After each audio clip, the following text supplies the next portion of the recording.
In this video we will talk about giving the position to the particular element using the CSS. Now when we talk about positioning in CSS, we have provided with three different options of positioning, and those are absolute positioning, relative positioning and fixed positioning. So as per your requirement, you can choose, like, it's all about designing your web page where you want to put a particular element. According to that, you will plan like which particular position you should go for. So let's talk about absolute positioning. Absolute positioning is basically something, as the name says, it's absolute, means here you will have to pass two values, that is the x-axis and y-axis value. That is, x-axis means the horizontal one, which will be taken from the left hand side, and absolute positioning from the top, that is vertical, that is the y-axis. So on the basis of the coordinates which you will pass, the particular element will be posted to that location. So as it is mentioned, the element is positioned at the specific coordinates related to your screen top left corner, right? So the top left corner from my side will be taken from the coordinates. Two values, top and left, can be used along with the position property to move an HTML element. Like for example, if you will pass 0, 0 in the absolute position, it will go at the right top and the left hand side, and if you want to make some changes, you can just keep changing the value, that is the left and the top, to make it on a particular position. Now next thing is the relative positioning. Relative positioning is something where you will pass again the coordinates, but this time it will be relative to its original position. Like for example, inside a particular div you are putting some text, and inside that only, that's the relative position, you want to make some changes. So you can pass the relative positioning, means you will have to set the mode of the positioning, that is the relative, and then you will pass the numbers, like where exactly you want to put. And the last one is the fixed positioning, where you will pass any particular coordinate, and even after that, even if you're scrolling up and down the page, that particular element will remain at that position itself. Like that will be like something like always visible. All right, even if it's a big page you are scrolling up, but that particular element where you have used the fixed positioning is not going to change its position. So let's see a quick practical implementation of all the three available positioning options. So as far as the positioning is concerned, here in this example I have taken a div in which I have used the position attribute with the value relative. So this one is the relative positioning with the left 80 pixel and top 2 pixel. Let's make it 20. Alright, so when I'll refresh, you can see, alright, that this is the relative positioning. When I talk about relative positioning, though the size of the text is like this much only, but it will occupy the complete width. But if I will make it to absolute, let me change here as well. Alright, so absolute will, first thing is that it will take the text space itself. It will not occupy the complete width which is available for this particular div. Now let's make it relative again. Alright, and after that, to understand it better, what I'll do, I will add one more div right after it. Alright, so what you can observe here, I have placed two divs with the same relative positioning and with the same left and top margin. Alright, so let's see how it is being reflected here. So you can observe like both are coming separately. Alright, let me just change the color as well. So you can see the second one is the relative, means the second div which I just added. Alright, so because I have passed the same left and top values in both the divs, still they are not crossing each other. Why? Because the second one is related to the first one. Relatively, it is adjusting its position. But if I will say it absolute, then it is not taking the reference or relevance of any other element of this particular DOM. It will just take the relativity of that particular element inside which this div is existing. So let me make it absolute, and when I'll refresh, you can see it is overlapping this one. Alright, because doesn't matter whether it is overlapping anything or not, when I say it's absolute, it will definitely go to that very point. Alright, and will be rendered over the DOM. So these are the things which you will have to be sure about, the relative and absolute positioning. The third one in the list is the fixed. So let's see that one also. So here I will make it fixed, and I will say this is fixed positioning. Alright, and to increase the page size, I will just add some BR tags. Alright, let's come and refresh. Let me change the position first of all. Absolute, I'll make it 0, 0. Alright, so this is at the very top, and fixed one is left 80, it's fine. Top I'll make it 120, so it will come down. Alright, so this is fixed position. So when I will scroll, you can see this is still there. So this is the fixed positioning, the simplest one without any confusion. It is going to be at the same position. So in case you want something like always visible type of content, you can put it inside the fixed positioning. So these are the three things which we have as far as the positioning is concerned, that is the absolute, relative and fixed with CSS. In this particular video, we will see how we can change the dimensions of the border as per our requirement, so that we can make the boxes of different sizes, maybe smaller or larger. So let's have a practical implementation where we will see about the dimensions using the available CSS options. So as far as the implementation of the dimension is concerned, here we are going to try some dimension of width 400 pixel and height 100 pixel. So here I am just trying to show you how can you pass the height and width for any particular dimension.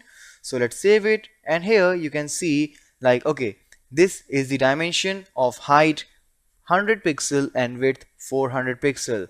As you can see, it is not just started from the corner, because the padding, margin, everything is out there. Alright, so because of margin, it's started 10 pixel away. Now let's see how we can make some changes inside it.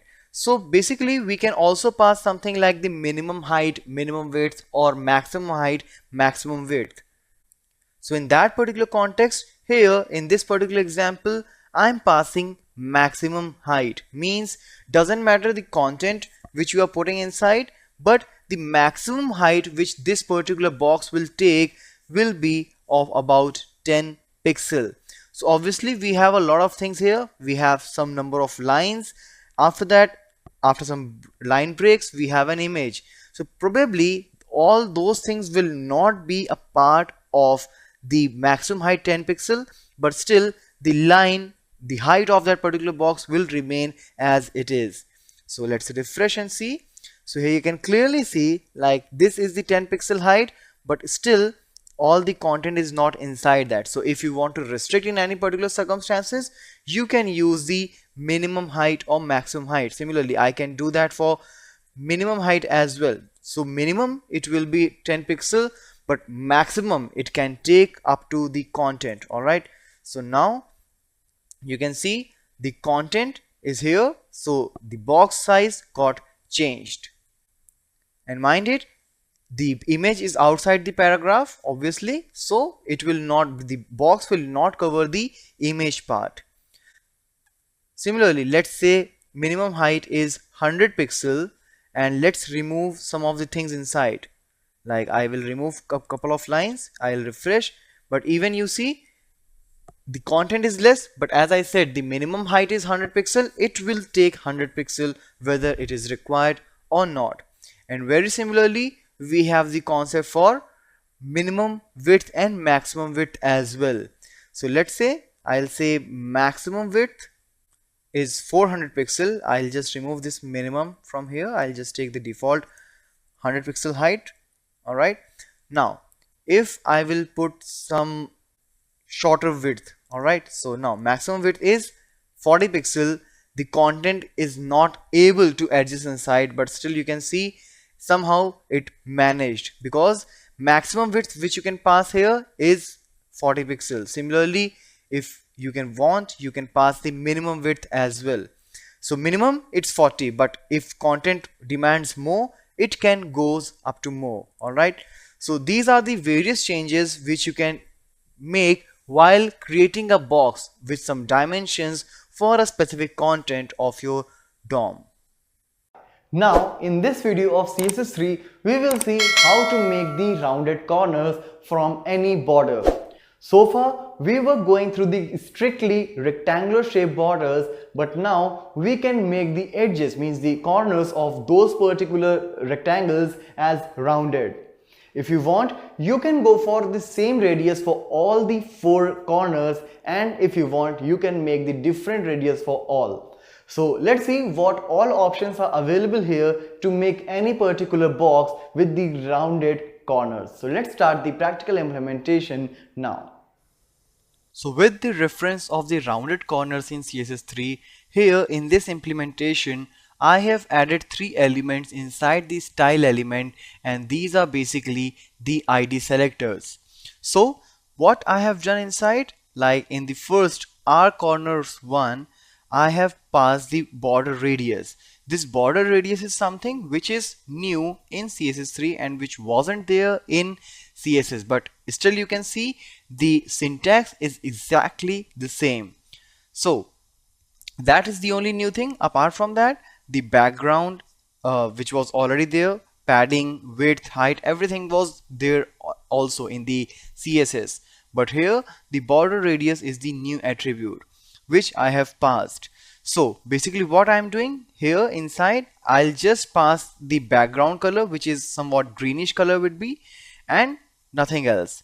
But if I'll come here, I'm also passing the border right here. Alright, I'm not filling the background with any particular color, but there will be a 2 pixel background, 2 pixel border with solid, which we know, like solid, dotted, dashed, all the possible options, and with the same color. Padding, width, height, everything is same as of the previous one. And here in the last one, what I'm doing, I'm setting an image as the background of that rounded corner div. So for that, I have passed the URL as I used to do. As I said, like most of the things which I'm doing here are all similar to as of CSS, just the border radius is something new. So using these things, I have added the 3 elements inside styles. Now let's come to the body, and since I have used the ID selectors, I will take 3 different divs of paragraphs or whatever you want. You can just take that and can pass these as an ID. So let's save it and come to the browser. You can see all the 3 rounded corners. Alright, so this is the background color, this is the 2 pixel border with the same color, and here I have passed the image. Since here I have used the repeat, alright, background repeat is repeat, so that's why after that it is getting repeated. So these are the things which I have applied using the rounded corners. Now let's see how we can pass the different radiuses for each corner. Like here you can see the curve which I have here is same with all the ones, but I can actually change the radius of each corner. So for that, here are the few modifications.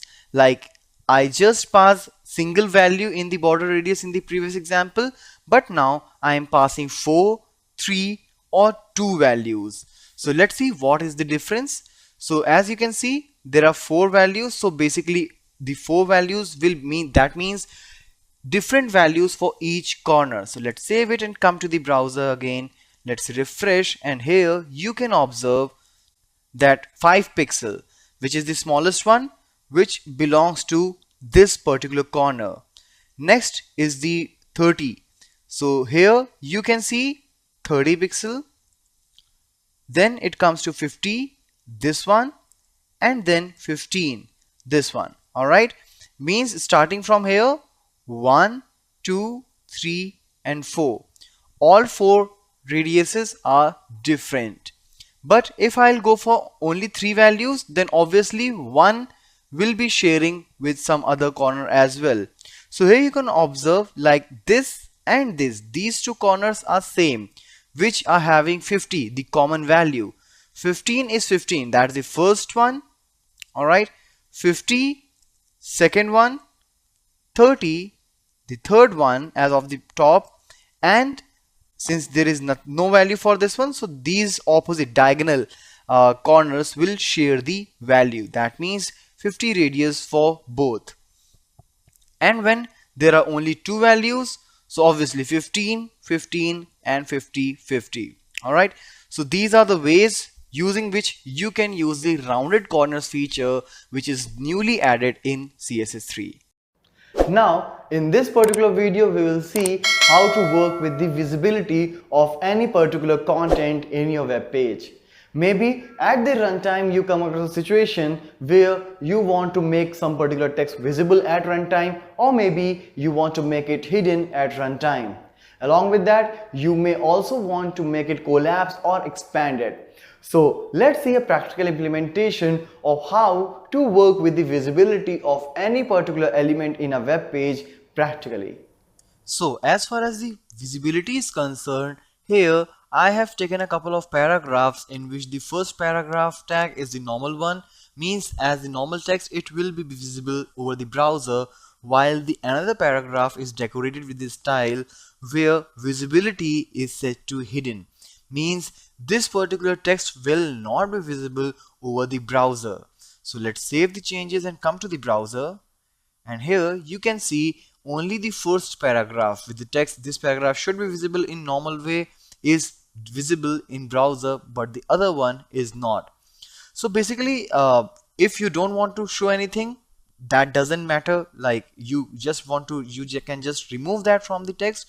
It's no use of putting this visibility hidden as such.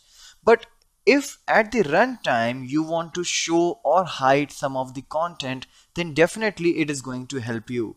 So what I'll do here, inside the head section I will write a couple of code, like inside the style tag I will use this p hover, means in the hover event when I will put the mouse pointer over the paragraph, at that particular time the visibility should be hidden. Alright, so let's remove this particular paragraph because it's of no use for now. So let's save it and come to the browser, refresh it now. So for now this particular text is visible, but as soon as I'll put the mouse over it, so you can see this paragraph is no more visible, and again you can see this particular paragraph is there. So this is how you can work with the visibility while working with the CSS. As of now, we have seen how we can start making the borders, and using dimensions, how can we change the size of the boxes. Now, in this particular video, we will see like what we can do if the content inside a box is way more bigger than the box size, and maybe for some restrictions, we cannot increase the size of a box to a great extent. So in those situations, we will add the scroll bars either vertical or horizontal or both as per our requirement. So let's see a practical implementation where we will see how to add the scroll bars along any box. So let's see the practical implementations now. Alright, so let's continue with the implementation of scroll bars, and here what I'm going to do is, again I will make some dimensions with some height and width as we have done earlier, and in case there is some overflow of the content, I would like to add the scroll bar. So let's see what all I am going to do. I've just created a class called scroll with the display as of block, borders 1 pixel, solid red, padding is there, margin, top margin is there, width and height is there, and in case the content is getting overflown, what I'm going to do, I'm going to put some scroll element, that is the scroll bar, and I'm using this scroll class right here in this div. You can put anywhere. Alright, here I am putting it inside a div so that it will be giving you a box kind of look with this particular paragraph. And in case the size and the dimension of the div is not enough for this content, we will see the scroll bars as well. So let's see how it is appearing in the browser. So you can see, like, as the content is big enough, the margin is all there, which I have set in the CSS class. You can see the scroll bars are now appeared on the left, on the right, and on the bottom of this div. So anytime when you want, you can simply use this overflow attribute inside the particular element where you want to get these scroll bars and pass the value scroll, so that you will get the horizontal and vertical scroll bars at a time.